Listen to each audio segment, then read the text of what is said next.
la réplica que se ha dado entre el Ministerio de la Mujer y Derechos Humanos y el artículo de opinión de un medio digital, titulado La pésima idea de transformar el Ministerio de la Mujer.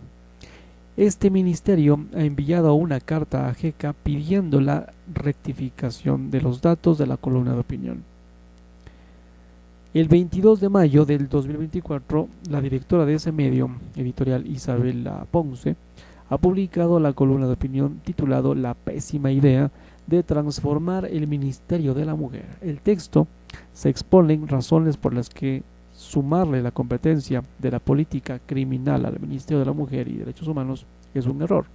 Entre ellas se citan la falta de presupuesto que afecta directamente a niñas, adolescentes y mujeres, y como más competencias podría desviar el foco de atención en el tema.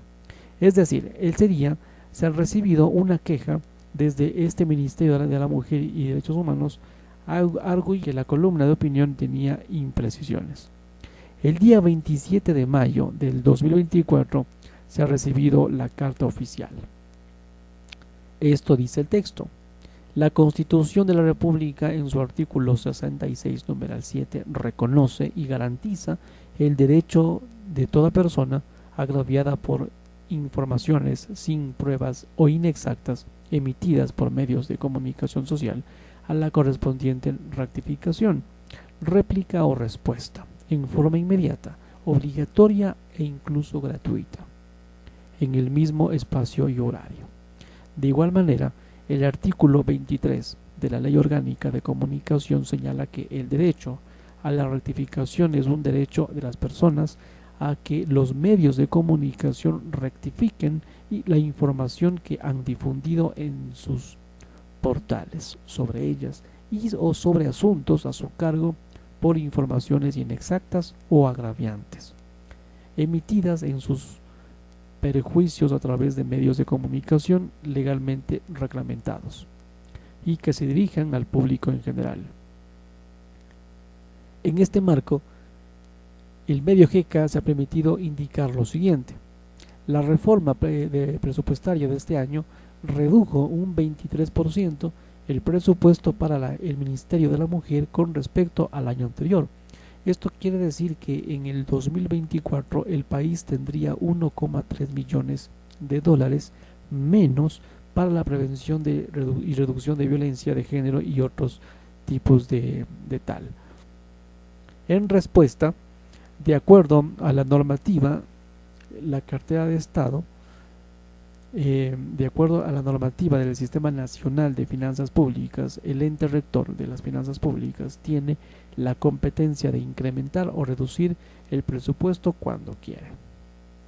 De igual manera, el Código Orgánico de Planificación Finanzas Públicas establece en su artículo 118 que el ente rector de las finanzas públicas podrá aumentar o rebajar los ingresos y gastos que modifiquen los niveles fijados en el presupuesto general del Estado hasta por un total del 15% respecto a las cifras aprobadas por la Asamblea Nacional. En este marco es importante señalar que la administración anterior no ejecutó la totalidad del presupuesto, que son casi 5 millones, lo que esto pudo ser una observación por parte del ente rector y de las finanzas públicas para la modificación del presupuesto en esa cartera. Tremendo. JECA dice: la ministra de la Mujer, Ariana Tanca, dijo en una entrevista a la Avisionarias que este Ministerio de Finanzas estaría evaluando la posibilidad de aumentar el presupuesto del ministerio, es decir, no existe una confirmación. En respuesta, la disposición segunda del Código Orgánico de Planificación de Finanzas Públicas establece que toda ley, decreto, acuerdo, resolución o cualquier otro instrumento legal o administrativo que comprometa recursos públicos se aplicará únicamente si es que cuenta con una fuente de financiamiento respectiva. O sea, no hay. Para la emisión de un decreto ejecutivo es fundamental contar con los informes técnicos para su respectivo análisis. Desde esta cartera de Estado se ha trabajado en los mencionados informes a fin de que las autoridades competentes evalúen o analicen para la emisión del decreto. Queca responde, dice, no es un secreto que el país atraviesa una crisis económica profunda y esto ya ha golpeado a las mujeres, adolescentes y niñas.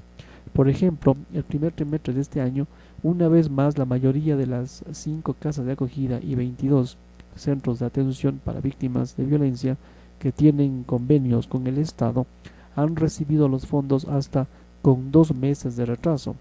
En respuesta, en el 2023 se han suscrito 26 convenios mediante los cuales se entregó más de 2 millones de dólares.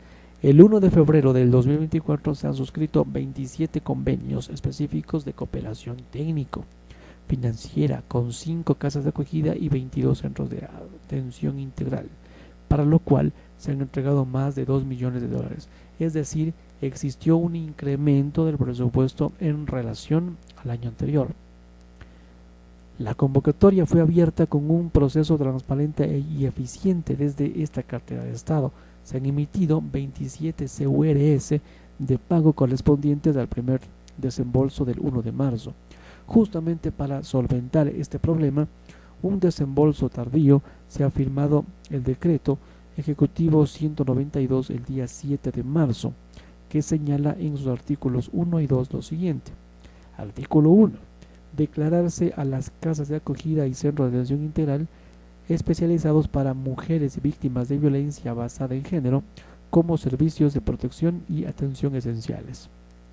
2. Fortalecer los servicios de protección antes declarados, así como todo servicio especializado existente de atención y protección a víctimas de violencia, para lo cual el Ministerio de la Mujer y Derechos Humanos, en conjunto con el de Economía y Finanzas, van a analizar la disponibilidad presupuestaria para la creación de nuevos servicios, con énfasis en el área rural del territorio nacional. Es decir, el decreto tiene como fin que estas casas de acogida y centros de atención integral no pasen 2 meses sin financiamiento y así puedan garantizarse año a año el rubro correspondiente.